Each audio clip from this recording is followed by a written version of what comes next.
and good morning, good afternoon, and good evening to you. It's going to be a tube. Hope you're well today. Hope you're feeling grand, all playing well. Welcome to another Q&A Wednesday, everybody. Let's get to question one, shall we? I thought I'd sit down today. Bit of a change, take a weight off my feet. I'm getting old, you see. 107. You start to feel the age catching up on you. God, I'm funny. Should have open my own comedy club. Be the funniest place in town, but nobody visits. Anyway, question one today, everybody. Stop talking about your comedy hopes and dreams, Dave. Okay, question one. You have said that the guitar means everything to you, but has depression or any other circumstance ever meant you lost interest for any length of time in music?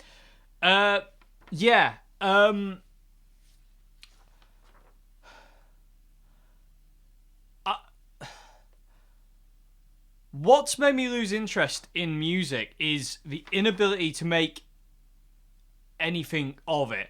Like a couple of years back, many years back, about six, maybe just before I started YouTube, actually, I was ready to give up. Just done. Absolutely done. I had all my stuff up for sale. I had a big list of all my gear up for sale. The only things I was keeping was my MG, my pedal board, and my white Strat, my Washburn, and my Squire, and my Epiphone Les Paul. I was going to keep that lot just because that all meant the most to me, and I was going to flog everything and just quit. I was going to attempt to beat my anxiety problem. That works. And just get like 9-to-5 job and just forget it. And just, it didn't happen, Dave. You're a failed musician. That's it. That's all you're ever going to be, is a failed musician. I was convinced that was happened. And it was thanks to Joe. Actually, I didn't. And what it was that did that was the lack of any interest in like my music or my guitar playing. Like, I was getting kicked out of bands all the time for one thing or another. I thought it was my problem. I thought like I was getting like I was having a really hard time. I was having a really, really hard time with everything. I was when I moved down to London, I was taking like I was trying to get into bands in London, and I went for a few auditions, and nothing ever came of that. And I was just like, "You're cursed, Dave. You're never gonna make it." It's as simple as that. My idea of making it, even back then, was just to make a living out of music. It's not to become rich and famous and the next big thing. That's not gonna happen, and I'm not interested in it happening, because that's just.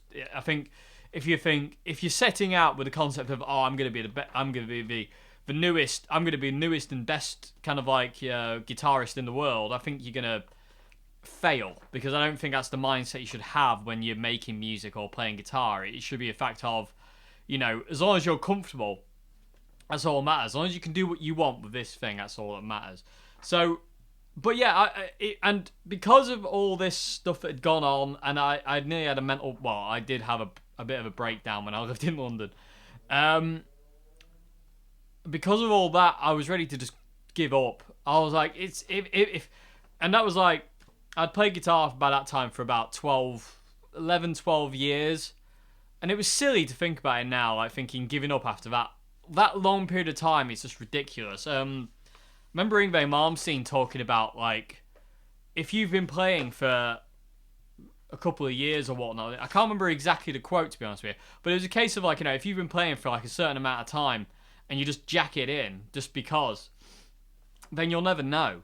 It's something along those lines. It's like you've wasted it. You wasted that time, so to say. So what's the point in giving up?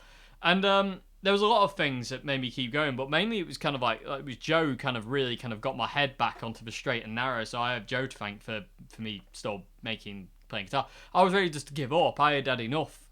I did enough of trying to get gigs. It was really difficult for me to get gigs. It was hard for me to promote my music. It was hard for me to do anything. And because of that, I got massively depressed. And I just had enough. I was done. I was going to play guitar in my own time. I never lost my desire to play guitar. I love playing guitar. It's what I live for, is play the guitar, one way or another. You know what I mean? And that's what I love to do over anything. It's just, I don't. It's horrible for me when I don't have this with me. If I don't have a guitar with me, I can't function. And that sounds really silly to say, but it's true. I promise to you, it's true. If I don't have a guitar, I'm not very good at being... I'm just not comfy. I'm not comfy. I'm a very shy, withdrawn kind of person in reality. I'm a very... You know, I don't... I'm very awkward because I don't know what to say. And because of that, I come across as very awkward, and some people think I'm being arrogant. I'm not being arrogant. I just don't know how to talk to people. I don't know how to do it. That's just the way I am. I'm not good at talking to people and doing all sorts of other things. I'm just not. Unless I've got this, and this just makes me feel comfy and like I belong and like I'm in the right place. You know what I mean? It's my safety blanket. It's my, you know, the guitar is, you know, it's my comfort. You know, it really is. But yeah, that was what made me want to kind of like, you know, but that's what made me lose interest. And for a while, I did lose interest in it, and I was just like, I don't see the point. Why am I bothering? What am I doing? Why am I doing this for? Everything I try fails. And oddly enough, it was Jo who and again, she helped me through that and kept me playing gigs and whatnot, because I was ready to just kind of like play on my own in my room, just kind of. And I think, in all fairness, if I'd gone down that line, I think eventually I would have quit and not bothered. It would just kind of like, I think I would have eventually not played if I went down that line, because I was feeling very uninspired. I felt very. I kept saying to Jo that I feel like.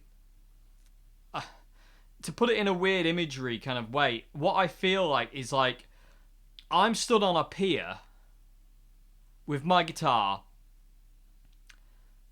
and like a boat, kind of like a jetty, like a boat, kind of, you know, a dock, if you will, or a pier, and a boat has just left, and everybody who can help me or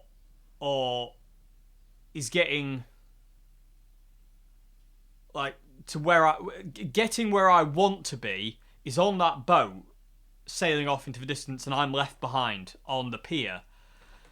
And I wrote a song about it called Discontent, and it's on my Bandcamp. You know, shameless plug, I know, everybody, I'm sorry, but you know, the song Discontent is all about that. I feel like I'm constantly missing the boat all the time. You know, you know, up until, you know, you awesome people made this channel what it is. You know, like I say, I always say it, and I always will say it.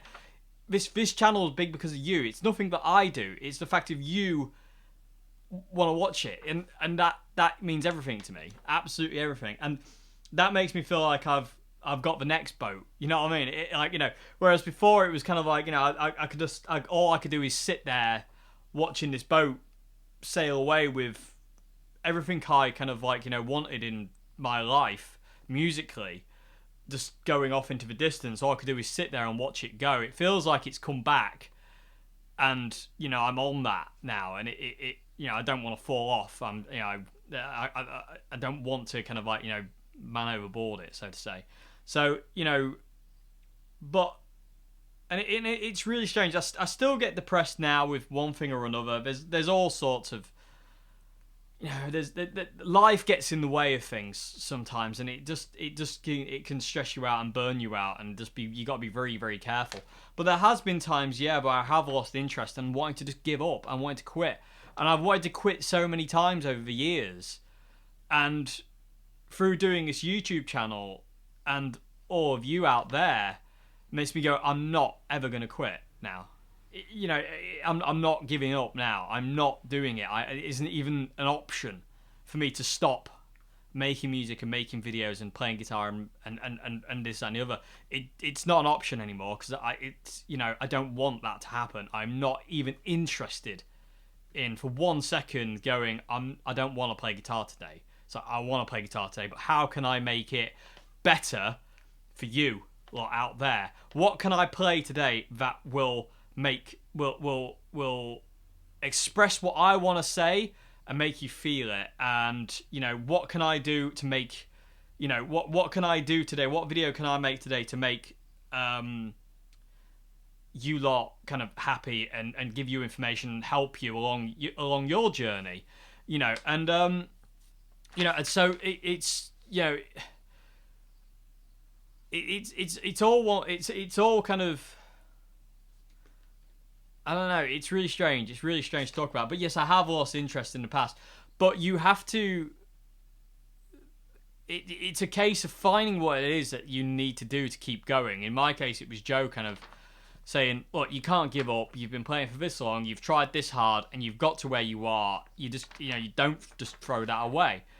And Joe actually shared a quote from Rocky, and it's a brilliant quote. And it's, as much as it's cheesy, and I suppose you could say it's cheesy. I don't feel it's cheesy, but there is a kind of,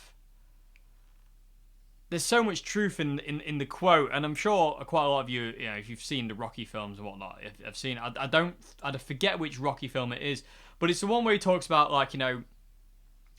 nothing hits harder than life. But it's not about how much you get hit. It's about how much you can keep getting up after getting hit and carrying on. Or something like that. I don't know it word for word. But it's basically a case of, how many times you get rejected and pushed down and kicked to the ground and just stay down. Things just saying, stay down there, give up, you're nothing, you're useless. It's a case of just turning around and saying no and just getting back up and just keeping going. And that's, it's really...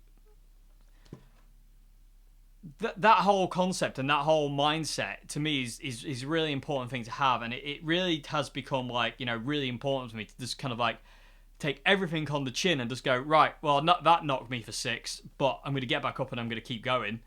You're not going to stop me no matter what it is. You know what I mean? So it's really important, and I've had a lot of setbacks in my life with one thing or another. Even before I had guitar, I had a lot of setbacks, but it was a case of I'm still here. If you know what I mean. And I've lost interest before I played guitar. I lost interest in life, so and I got through that. And if I'm still here now, then I can get through anything. If that makes any sense. I don't know. I don't know if that makes sense. I really don't know if that makes sense, but hopefully it does. But yeah, I have been burnt out by music, not guitar, not music. It's more a case of trying to do what I want to do, is just make a living out of music.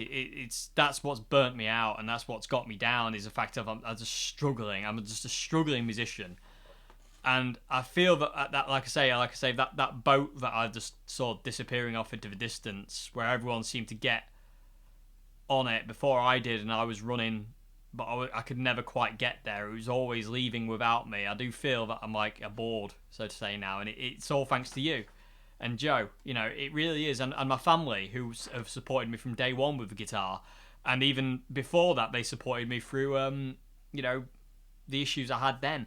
So it's you just... there is nothing more important than support of the people around you. It really is the most important thing, to have support from people around you. If you don't have support, then you are going to struggle, because there's nobody there to pick you up when you fall down. And you need that sometimes. Sometimes it's harder for you to pick yourself up, or it takes you longer to pick yourself up than it would if somebody came along and just did it for you. So, and that's why if anybody ever has any issues with that, I'll always try and help them, because it's important to me to help them, because I know how that feels, and I know how lonely and horrible it can feel when you lose interest and you get depressed, and it just knocks you down and beats you up, and you struggle to get back up. But it is a case of you've got to find that inner strength to do it. Just get back on your feet and just keep pushing. Forget, I've been rejected 78 times. So what? The 79th time might be your lucky time. It might not be. The 80th time might. The 90th time might. but you've got to keep going to find that time. You know what I mean? You've got to keep going. You can't just give up just because you got rejected once. It's not, that's not the way to do it. It's, you got to keep getting up and keep taking the hits and just keep pushing. Because if you don't, then you're just going to give up, and that isn't, that you don't want that as an option. It's not a nice place to be. As I'm sure some of you know, I certainly know, it's not a nice place to be. So, yeah, I have lost interest, but it's a case of you've got to get back up and you've got to keep going. There's always something you can find. Like I say, there's something in everything, and there's always something you can find that will reinvigorate music, guitar, bass, drums, piano, singing, whatever it is. Painting, writing, building things. No matter what it is, there's always something. Sorry about that, everyone. Postman came to the door. I had to take a delivery. I think I've spoken about that enough. I think I've covered everything I kind of want to say about that. But I think everybody will lose interest at some point. I think it's just natural just to kind of feel a bit dejected sometimes. If you're trying to rehearse a part and it isn't happening, you can that can be enough to make you kind of like go, what's the point? I'm obviously not good enough. But you always will be. Even if as a beginner, if you're learning just like basic power chords or open chords or whatever, you're always good enough. It's not about being the best. It's about making you happy. It doesn't matter if you can't sweep pick. It doesn't matter if you can't shred. It doesn't matter if you can't do any 8-finger tapping or anything like that. It doesn't matter about that. It's all about what makes you happy, and that's all that matters. Forget everything else. If you don't want to learn it, if you don't want to do it, don't do it. And if you do want to do it and you're struggling, keep going. You'll get there eventually. It will just take time. Anything worthwhile takes time. It really does. Anything worthwhile takes time, and once you get there, the ride is so worth it. It really is. So, I hope I answered your question. I could talk for hours on that, but yeah, I think I'm going to stop there before this whole Q&A is just one question. So thanks very much for your question. I hope there's something in there for you or anybody who might be struggling with their losing interest or just kind of not having a motivation to do it, because it is a case of just like, take the hits, just get back up. Sometimes it's hard. Sometimes you need people to help you up, but just keep going. It's worth it. I promise it's worth it. It really is. You just got to keep going. It's not going to happen in a week or a day or a year. It's going to happen in years. Nothing happens quick. Anything that happens quick normally ends quick. Anything that happens slow is more worth it. So I hope that answers your question. I'm going to be on question 2 now. So question 2. Does any of John Frusciante's recent collaborations / solos, riffs interest you? Yeah, a few. I really like PBX. I really liked some songs on Le Turlefer. I liked Enclosure, and I liked... forget now. Some others, but I didn't... And I liked some of John's solos. There were some things and vocal things he did with the Black Knights, I think. He did some guitar solos, and they were really cool. But when John starts doing songs like Poem, I'm just tuned out, because Poem just sounds like Stockhausen, and I don't like it. There's nothing in there for me at all. And I've said it a million times before in other videos, but for music, for me to have to listen to a music, it has to go inside me. And manipulate my emotions, for me to love it, for me to want to listen to it. And if a song that I listen, and it doesn't matter who does it, if Jimi Hendrix came out, if unfortunately he's no longer with us, but if a Jimi Hendrix song came out that just didn't do anything for me emotionally, I wouldn't bother listening to it. Sadly, Jimmy never had that option, never had that. It wasn't around long enough to really create music that I wasn't fond of. I can't think of a single Jimmy song that I don't like, to be honest with you. I really can't.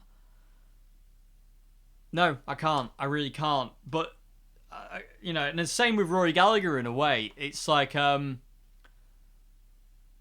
I really like what Rory did, because Rory was always Rory, and Jimmy was always Jimmy, and like, Peter Green was always Peter Green.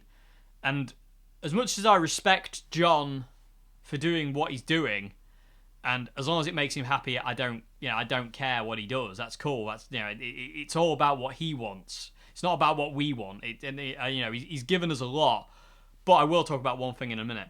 As long as it's making him happy, that's cool. But for me, a lot of his electronic music doesn't do anything for me. Electronic music, I understand what John says when he said, I took the guitar as far as I could take it, and I wanted to be able to do some other things that only synthesizers could do. And I totally understand that, because there have been times when I've approached the guitar for one thing and gone, I can't do that. That doesn't actually work on the guitar. And I've had to go to another instrument and think, I bet it's possible on that, or on like a piano, or a synth, or something else. And something like that. Yeah, that's when you kind of like, the guitar has its limitations, but every instrument has limitations. You can't do on a synthesizer what you can do on a guitar. I don't feel John can express himself as strongly through his synthesizers than he can when he's playing his acoustic guitar, or his Strat, or his Jaguar, or whatever guitar he's playing. I don't feel John's expression comes out as well in his synthesizers as it does when he used to play guitar. So, but because I feel that's John's natural instrument. But I don't know the man, and I don't want to rush judgment on anything he wants to do with his life, because it's his life at the end of the day, and he's given us so much. But I will say one thing about John.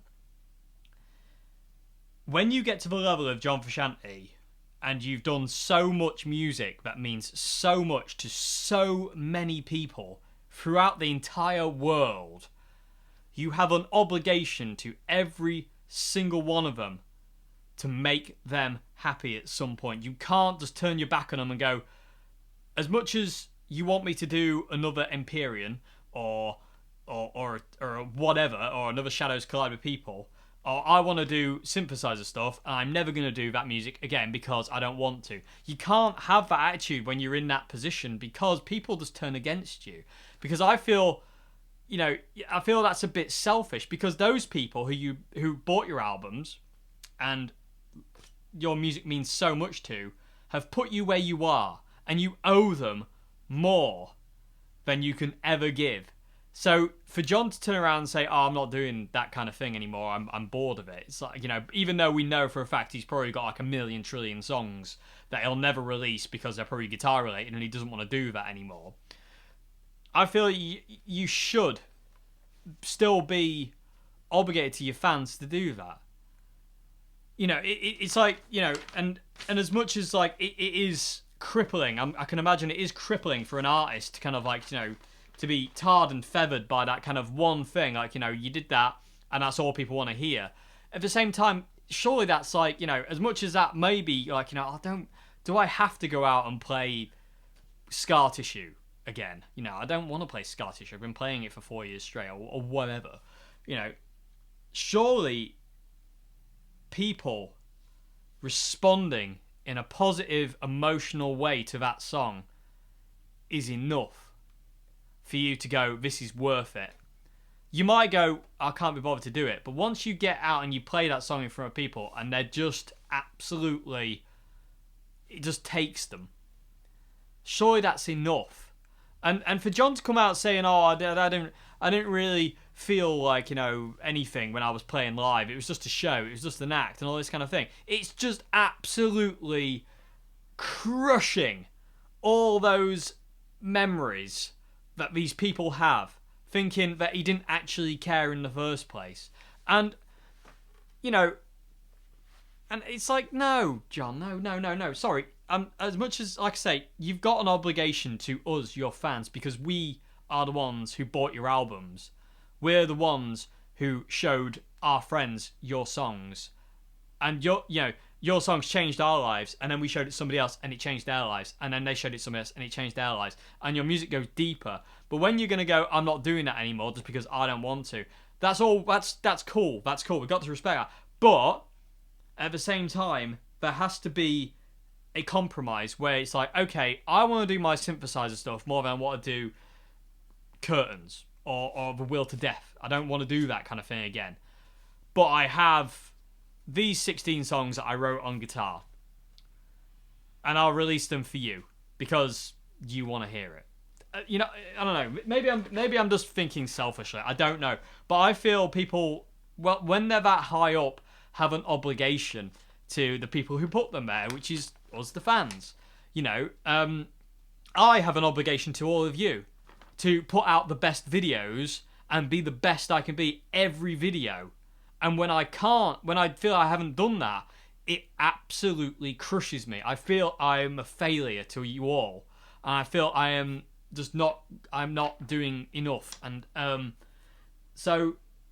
And I feel that I can't let you all down, and I never will. I never want to let you all down with one thing or another. I can't let you down. You know, you're too important for me to go, you know what? I don't want to do the John Frusciante teaching series anymore. I don't want to do the Peter Green series anymore. I don't want to do the Q&As anymore. I don't want to do the Untitled anymore. I'm just gonna make feedback videos.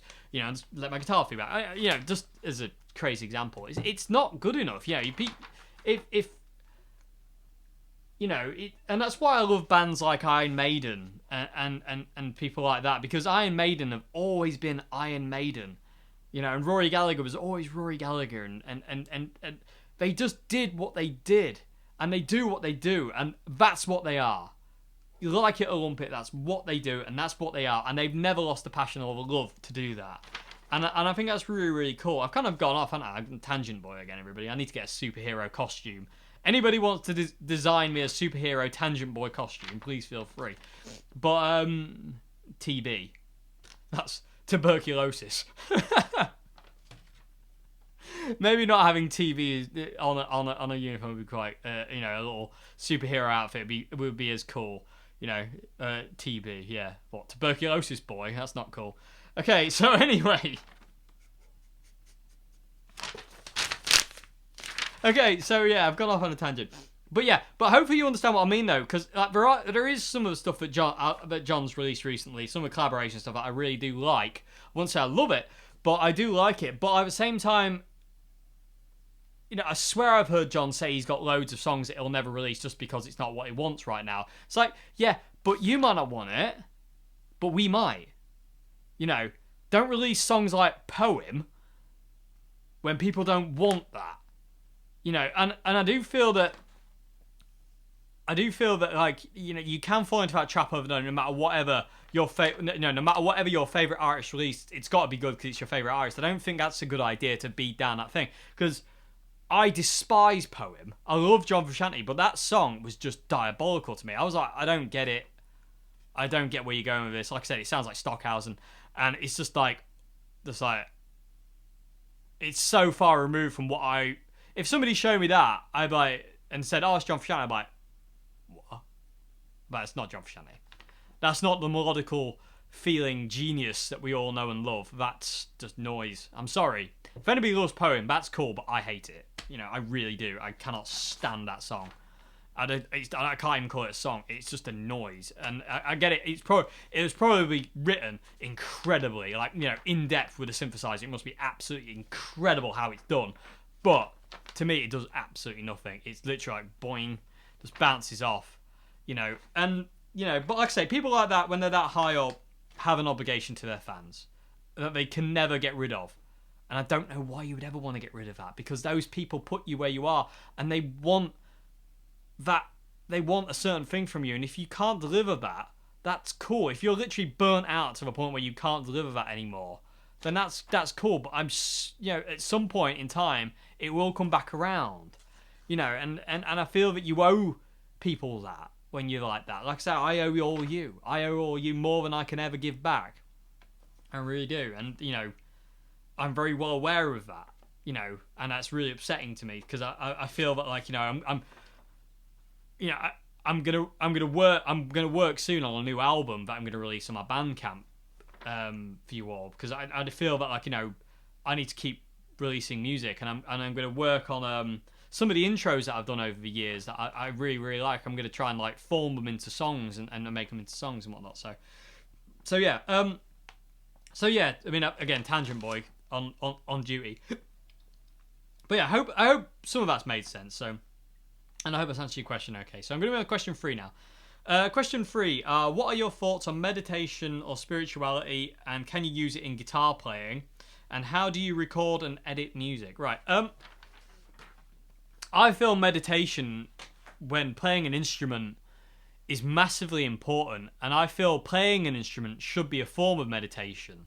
Personally, I feel when you're playing guitar, you should be only focused on the music and nothing else. Not that person looking at your bar looking like they want to glass you.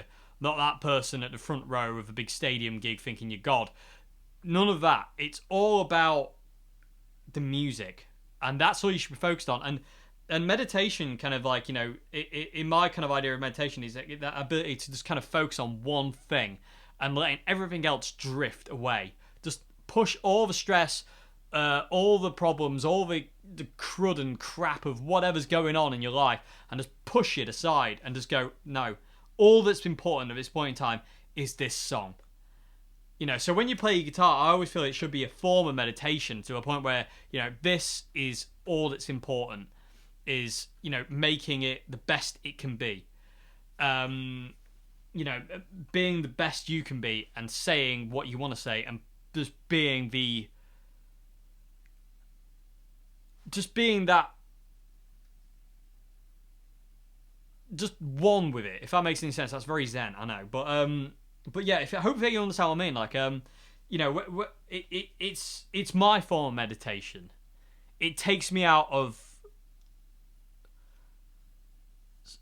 some of the crap that my brain likes to put me through. And guitar and music has always done that. It's always there to relieve stress and anxiety and pain, all sorts of stuff. I can just come to my guitar. It's always there. It's always been there, and it's like, you know, that's my meditation. And I feel that's what guitar and music should be, and any instrument for that matter should be. Drums, bass, vocal, singing, whatever. It should be your form of meditation where you can just let the ugliness of the world go away, and all that's important at that point in time is that music, is that song. You know, if you're doing a gig, it's the whole gig is important, like every song. You know, and what's important is to reach out and grab people and take them with you in the music. Can't always be done. Some people just don't want it. But if one person at that gig went with you on your little trip, wherever it was, then that's success. That's successful. But and I feel that, you know, that's I mean, I don't want to get into the whole spirituality kind of thing, because I've got my own beliefs in that kind of way. I think I spoke about it a little bit in the kind of like that video of, like, you know, what guitar and music means to me video. But it's like the guitar is everything. Like, coming back to question 1, because it's everything to me. It is my the guitar is my religion, so to say. You know, that might sound a bit strange, but it really is. Like, music is everything to me. You know, and it's the way I function. It's what I love, like, unconditionally. Like, you know, it's one of those things that if it went away tomorrow, I would not be here the day after, because I can't deal without it. It's that important to me. You know, but I'm not talking about, you know, I don't like to talk about a spirituality thing, because you can kind of you can upset people and you can get on people's nerves with it, and you know, and I that's the last thing I'm here to do.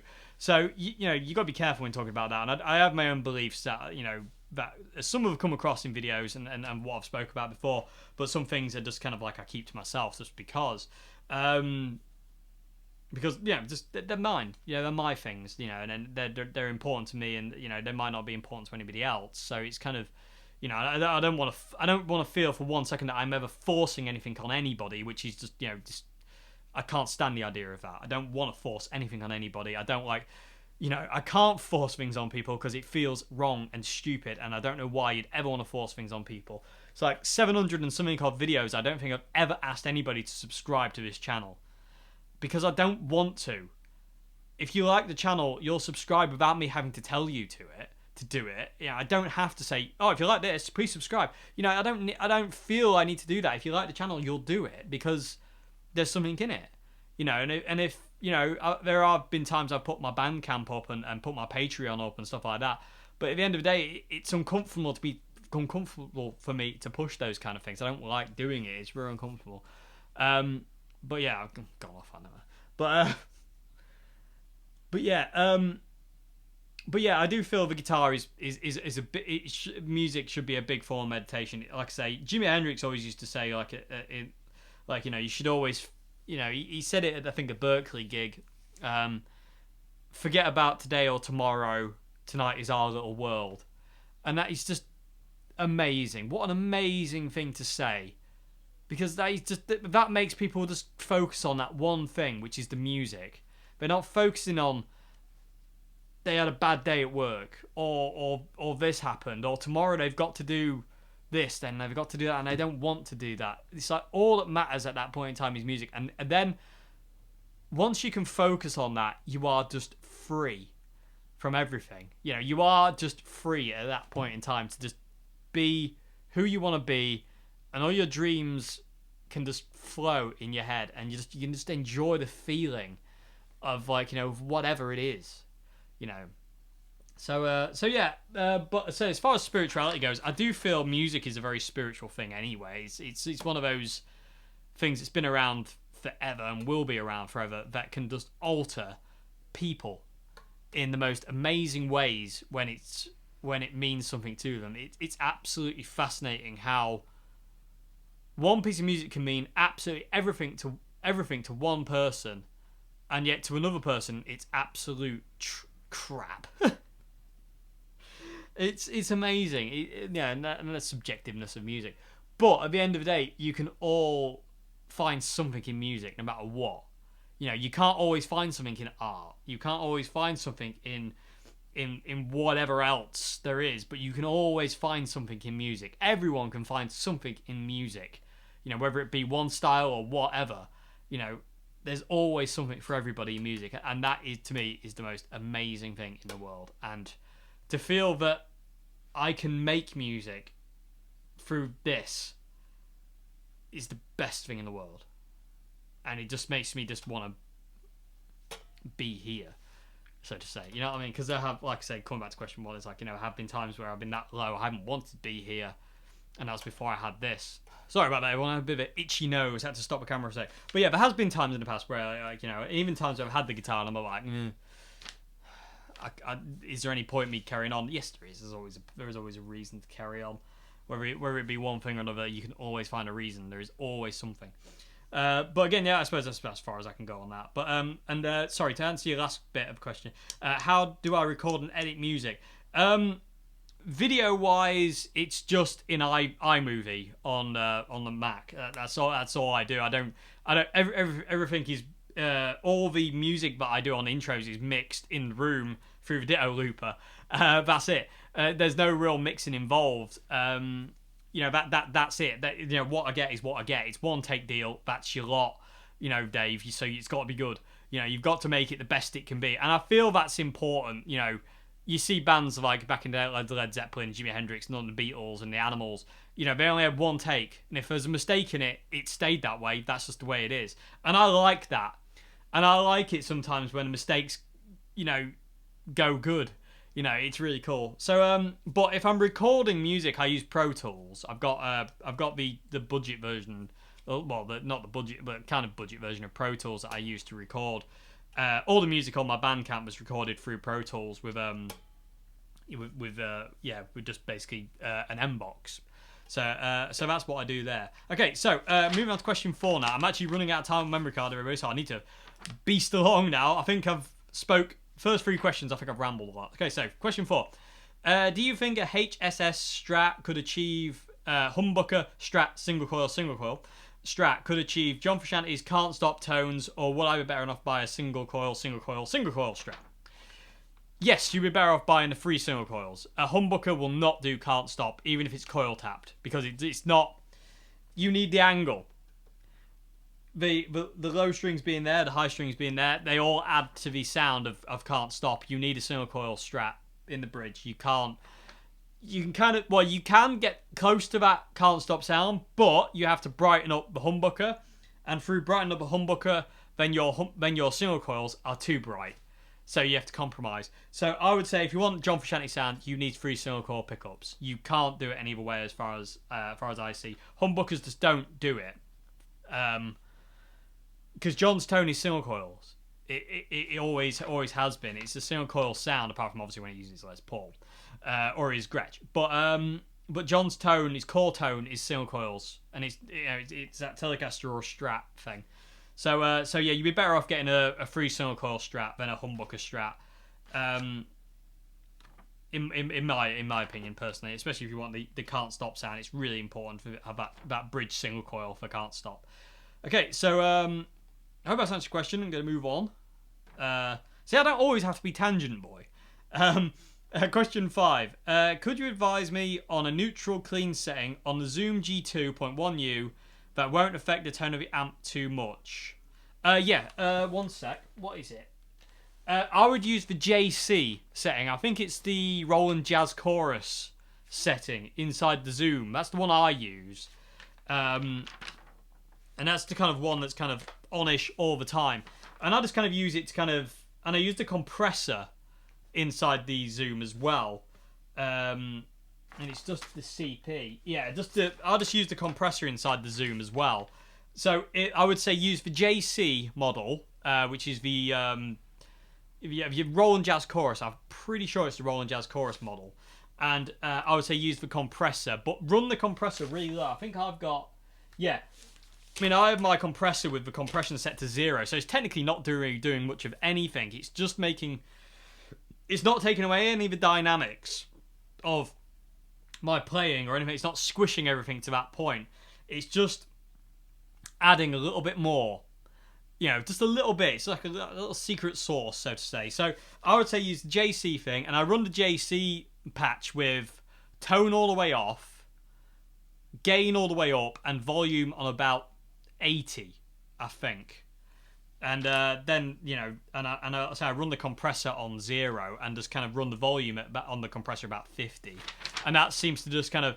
It retains the sound of the amp, but it's just like a little sprinkling of, you know, of fairy dust, if you will, on your sound. And that's what I would recommend. So the Roland JC is I think it's that and the distortion patch, which I spoke about in my Zoom G2 demo. They're my favourites because they're just awesome, absolutely awesome.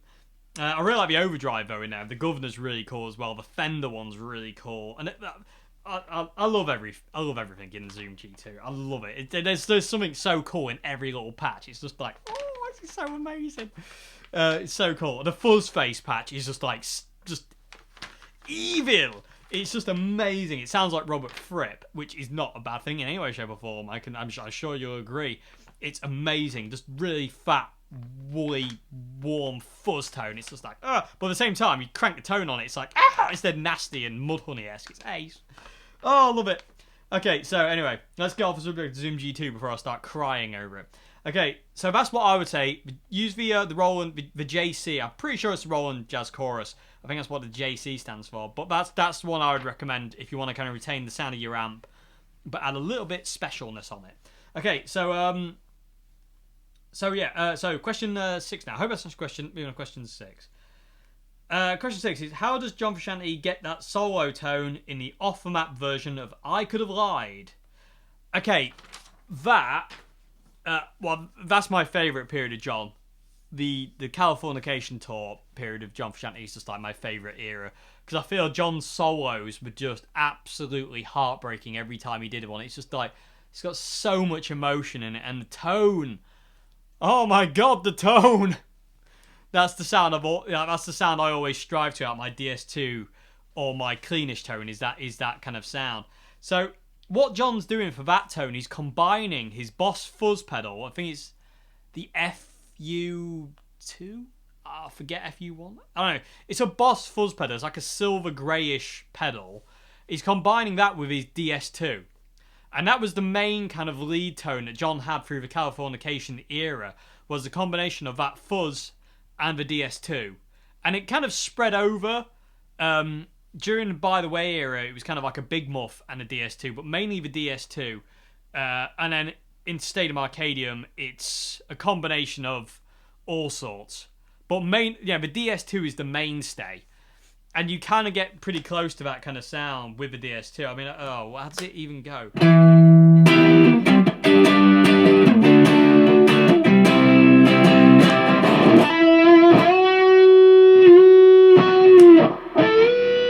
I can't remember how it goes, sorry. I can't hear it.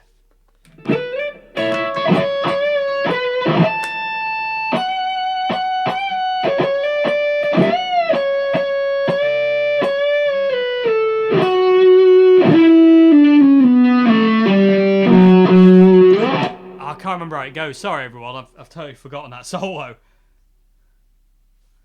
I can't remember it at all. I can't even hear it in my head to figure it out on the spot right now.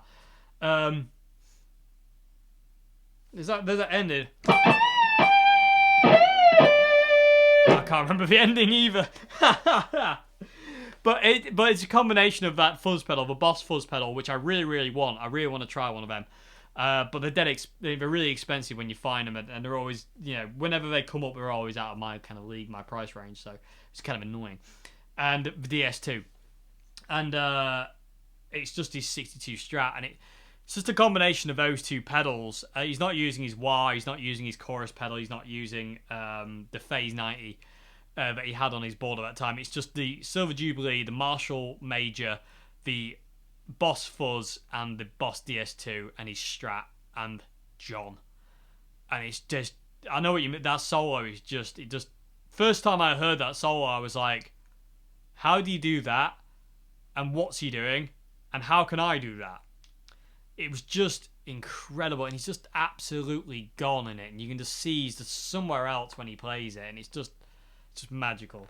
But yeah, that's what that tone is. It's a combination of a fuzz pedal and a DS2. And I think he would run his DS2 lower gain. So like around that time, because he was combining, I think he'd run his DS2 around like half, that with distortion on about half, so you can kind of get that.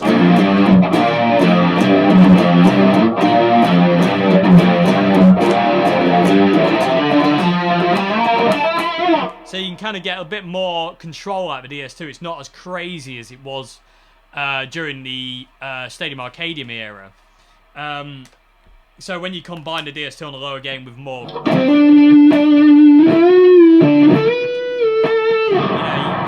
you can kind of get that. So I think that's what he's doing. But I would say he's running his DS2 on a lot lower gain than he did later in during the Stadium Arcadium era, just because he was combining it with a fuzz. So that's how he's getting that sound. But it's all in him. It comes out of him, and that's the thing. We can only ever approximate it. But yeah, I hope that's answered your question, though. That's interesting. I've got a bruise on my finger. Okay, so yeah, I hope that's answered your question. I don't know why you all needed to know that, but there you go. Okay, so moving on to the last question of the day. Ready? Question 7. Question 7. Do you have... I think I've answered this before, actually, but I'll do it again. Do you have a particular neck preference on Strats? Do you like certain radiuses, fret size, and neck wood, maple, rosewood? No, I don't really. As long as it's not a V-neck, I couldn't give a monkeys. I don't mind if it's the vintage radius. I don't mind if it's a flatter radius. Like the Oswald here is a flatter radius. I forget exactly. I think it's 9.5. It's a flatter radius than 7. The vintage one, which is 7 something. But it's not flat like Ibanez flat, where it's like a 12. I think that is. I don't know. Maybe I'm getting better at this. I don't know. Am I right in any of that?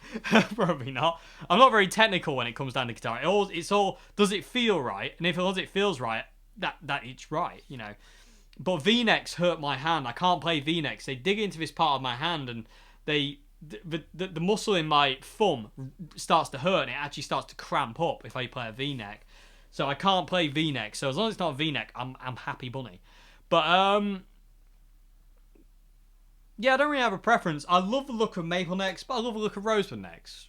Fret-wise, again, I'm not fussed. I've got guitars with the frets on the Oswald here, I think they're 6105s. They're like vintage modern, which means they're like a vintage width. They're quite narrow, but they're quite tall.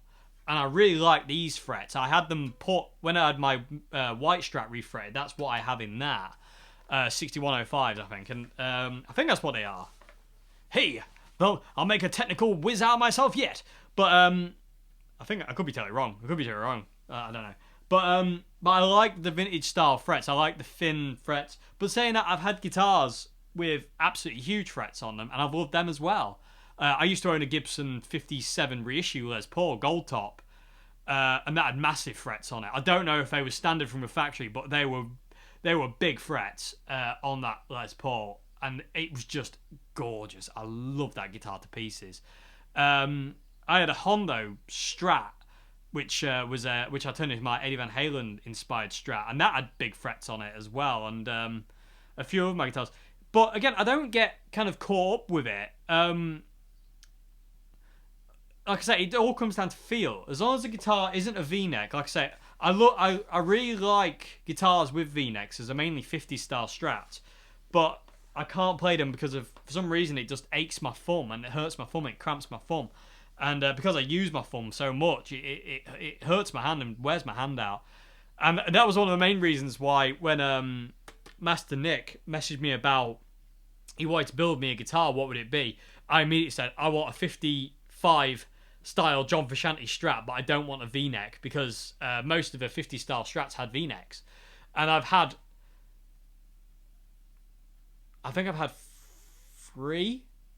two. I've had two 50 style Strats in the past, Mexican reissues with V-necks that I had to get rid of because of V-neck, and it's been gutting because I've always wanted a two-tone 50s style Strat like John Frusciante's, because I had the 60s one. I've got my white one, so I never really had the desire to have a sunburst Strat like John Frusciante's because my white one covered that bass lovely.